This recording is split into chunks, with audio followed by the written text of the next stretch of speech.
a thought finishes itself before I realize it started. It already has a tone, a direction, sometimes even an emotion attached. And is barely noticeable. Where I'm aware that the thought has passed, I didn't choose it, I didn't stop it. I just noticed it. That noticing feels older than the thought itself.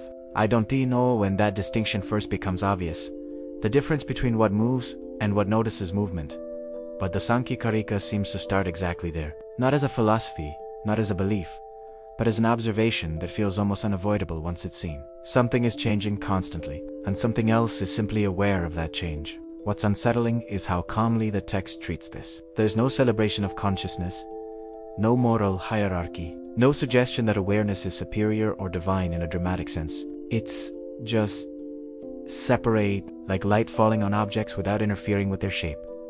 Consciousness doesn't push, it doesn't pull, it doesn't correct. It witnesses everything else. Sensations, thoughts, emotions, impulses, even the feeling of I am choosing belongs to movement, to nature, to process.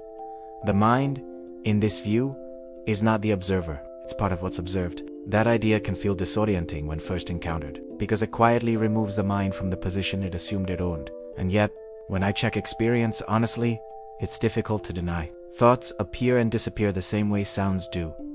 Emotions rise and fall like weather, even identity shifts depending on context. The sense of being me, at rest, is not the same as the sense of being me under pressure. Something is watching all of it, unchanged by the content. Sankhya doesn't dramatize this discovery. It doesn't tell you to escape the world or dissolve the self.